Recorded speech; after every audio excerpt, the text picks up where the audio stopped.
All right, everybody, next thing we're going to look at is Berlin. All right, now the reason why Berlin is important is because it's going to be the first hot spot. So it's really the first location in the world where the Cold War is going to manifest itself, all right? And the reason why is this is all stuff that we pretty much have discussed at the Yalta Conference and the Potsdam Conference, right, is that when World War II ends, the Allies are going to take over control of Germany. They're going to divide it into 4 sections, right? We know that, right? Each of the Allies is going to get a particular section, right? But now we're going to focus in on the differences, right? Because you're going to have an alliance or an agreement between the American side, the British side, and the French side, all right? And they are going to be West Germany, which is here, all right? And then the Soviets are going to turn their section, and they're going to become each of these are separate countries, right? And that's going to be the country of East Germany. So I'll do that one in red, all right? So even though Germany was divided into four parts, right? 3 of them combine to become West Germany, and then the one left, the Soviet side, stays itself as East Germany. It's going to be communist. Okay. The same idea holds true for Berlin, right? The capital of Germany. Right? It was divided into 4 sections. Each of the Allies is going to have a section, right? But then they just kind of unite to form West Berlin and East Berlin, and the same thing. All right. West Berlin is going to be democratic. Let's get a different color here. All right, so they're going to be free. East Berlin is going to be communist. All right. Here's just another map kind of breaking it down for you. All right, you can see here's the French flag, the British flag, and the American flag. Right, but when you combine them all together, right, that's going to be West Berlin. And then over here is the Soviet side. That would be East Berlin. Right, and then just if you look at here, okay, got some valuable information showing the amount of soldiers that are present in Berlin at the time. Right. So what happens is in June 1948, Joseph Stalin actually wants to unite the entire city of Berlin. Remember, he's the dictator of the USSR, the Soviet Union. Right. So in order to try and join the city of Berlin, he has to push the Allies out of West Berlin. So he sets up a blockade. All right. So keyword here, blocked. I'm gonna see if I wrote blockade on here. Okay.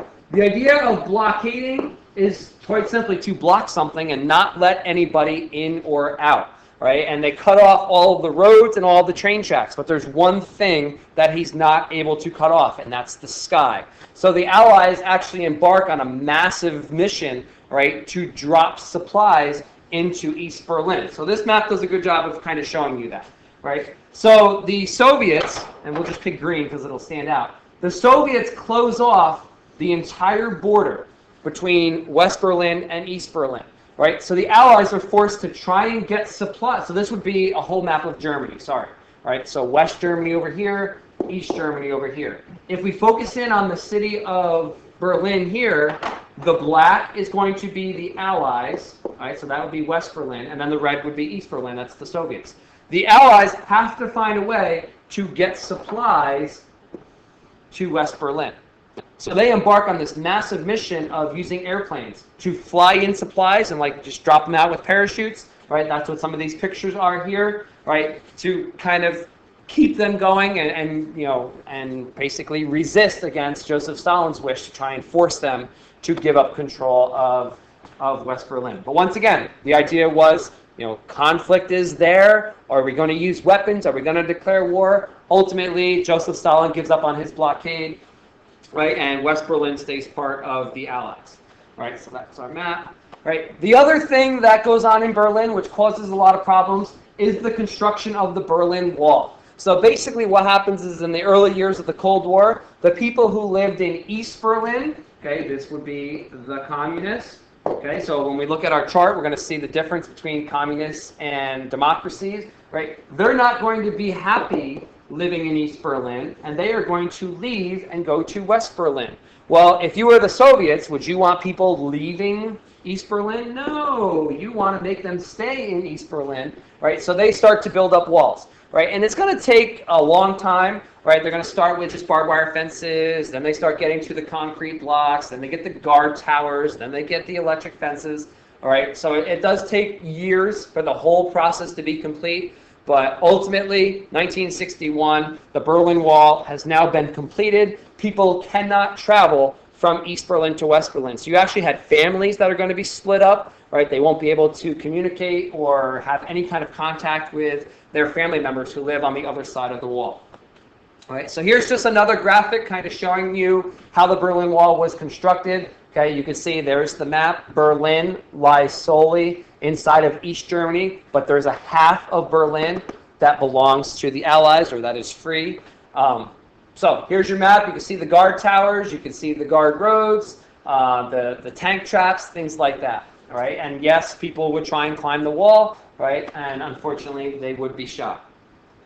Right, so some famous events that occurred at the Berlin Wall. So two famous presidents from the Cold War, JFK giving his Ich bin ein Berliner speech. We'll look at that in some detail. All right, in June 1963. And then probably one of the most famous speeches of the Cold War, June 1987, President Ronald Reagan. Right, he actually stands in front of the wall and he tells the leader of the Soviet Union, Mikhail Gorbachev, right, he actually says, "Mr. Gorbachev, please tear down this wall." Right, and that kind of just is the beginning of the end for the Soviets. Okay, and then in November 1989, 1989, the border is going to be reopened, and it became like this massive worldwide event where the wall is going to crumble, right? Family members are now able to see each other. People are actually taking chunks of the wall home with them because it was a historic event. Right, and then this is just a brief little, just to kind of get all that stuff for you on one slide here, all right? You know, why the Soviets did it, how the Allies responded.